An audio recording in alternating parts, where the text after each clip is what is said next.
In today's video, I'm going to teach you how to embed Substack in WordPress. Embedding your Substack on a WordPress site is a fantastic way to reach a broader audience and encourage more subscriptions directly from your blog. Let's dive right in and get you set up. First, you'll need to navigate to your Substack publications settings page. Once you're there, look for the section titled Growth Features.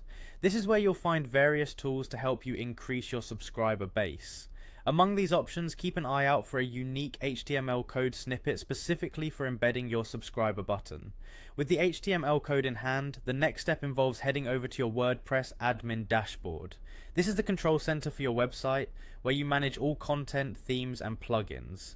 Now decide on the page or post where you want the Substack form to appear and begin editing. As you are editing, you'll need to add a custom HTML block. This step is crucial because it allows you to have a dedicated placeholder for your Substack content.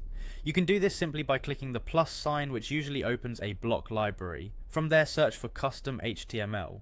Once this block is added to your page or post, paste the HTML code snippet you copied from Substack directly into it. Now, if you have a specific Substack post that you want to embed, you'll need to perform a slightly different process.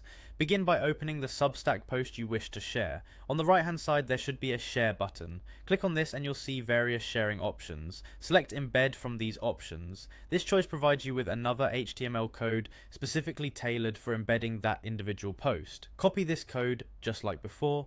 Then flip back to your WordPress editor. Again, you'll want to use a custom HTML block, so repeat the same steps to locate and add this block if it's not already there. Once you've done that, paste the Substack post's embed code into the custom HTML block just like you did earlier. Finally, this is perhaps the most critical step: save and publish your page or post. Until you hit that publish button, none of these changes will be visible to visitors on your site. Preview your post to make sure everything looks good and confirm that the Substack embed is functioning as expected, providing your readers with a seamless way to subscribe without leaving your WordPress site. And there you have it.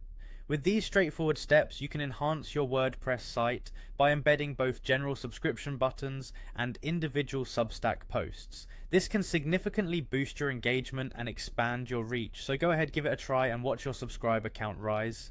Thanks for watching, and remember to subscribe for more helpful tutorials.